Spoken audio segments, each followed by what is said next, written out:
Welcome to the Quotive Corner. Glad you're here. Today's quote is deceptively simple. One sentence, 16 words. But it carries a philosophy of leadership that most people spend entire careers failing to understand. There is no need to tell someone how to do a job if you've properly trained your team.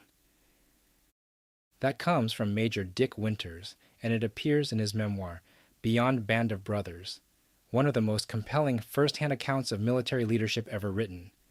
If the name doesn't immediately ring a bell, the HBO miniseries Band of Brothers almost certainly will.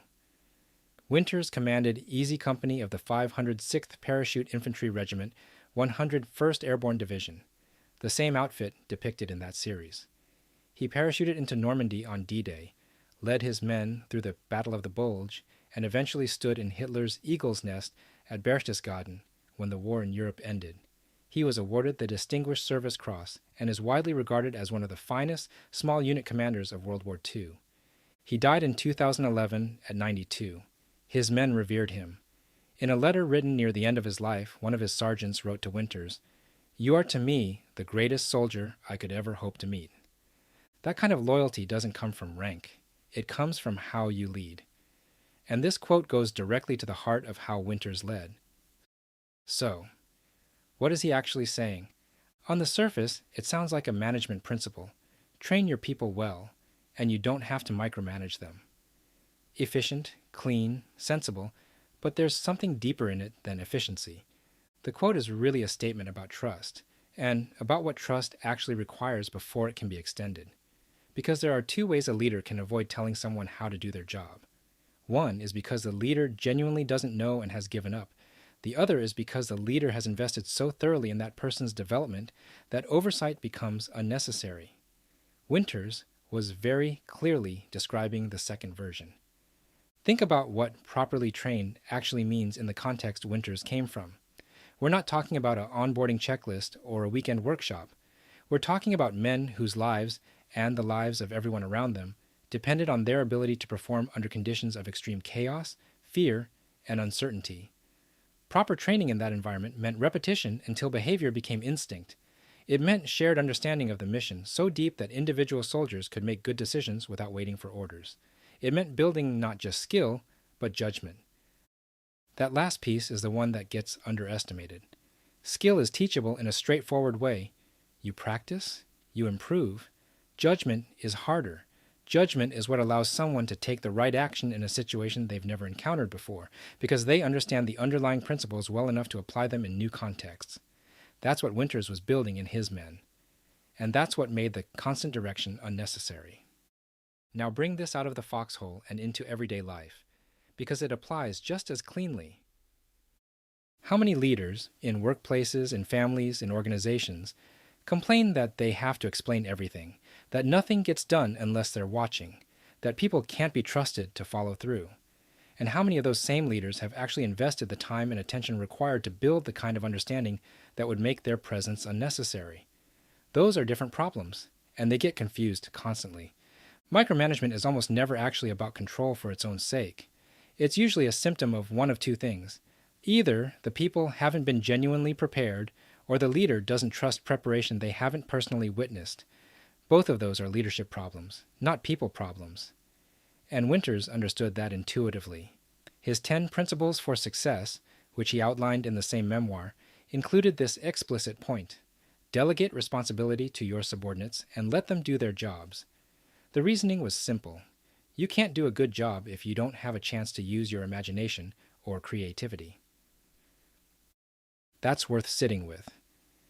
Hovering over someone doesn't just slow things down. It actively prevents them from developing the very judgment that would eventually make the hovering unnecessary. It's a self-fulfilling trap. The leader who won't let go creates the dependency that confirms their belief that they can't let go. Winters broke that cycle by investing on the front end. By the time his men were in combat, the work of building understanding had already been done. What remained was execution, and he trusted them to execute. There's something else worth noting here, which connects back to something James Clear was pointing toward when he talked about systems that we discussed in a previous episode. The point of a well-built system is that it runs even when conditions aren't ideal. when motivation is low, when circumstances are difficult, when you're not there to supervise. Winter's training philosophy is the human version of that. A well-trained person, like a well-built system, doesn't require constant input to keep functioning. The preparation is the investment. The trust is the return. Now, honest pushback because this show doesn't skip that part. The quote assumes that training has actually happened, that the preparation was real and thorough, not nominal. There's a version of this idea that gets misused as an excuse for abdication, a leader who withholds guidance, gives vague direction, and then blames the team when things go wrong, claiming they should have known. That's not Winter's philosophy. That's its opposite. Winters was meticulous about preparation precisely so that the freedom he extended afterward was earned, not just assumed. And not every situation or person is the same. Some tasks genuinely require ongoing guidance during early stages. Some people are mid-development and need more input, not less.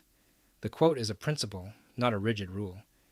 And applying it well requires the same judgment it describes.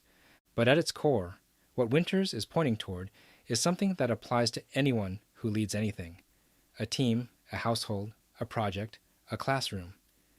The work of leadership is largely invisible and front-loaded. It happens in the preparation, the teaching, the building of shared understanding. And when it's done well, the result looks effortless, not because nothing is happening, but because the right foundation was laid before anyone was watching. Lead from the front. Build your people. Then trust them to do what you've prepared them to do. That's 16 words, but it took a lifetime to earn the right to say them. Thanks for being here at the Quotive Corner. If this one hit close to home, whether you're the leader who needs to let go, or the person waiting for someone to actually invest in preparing you, sit with it. And as always, let's remember that wisdom isn't in the quote, it's in the reflection. Looking forward to seeing you again in the next episode.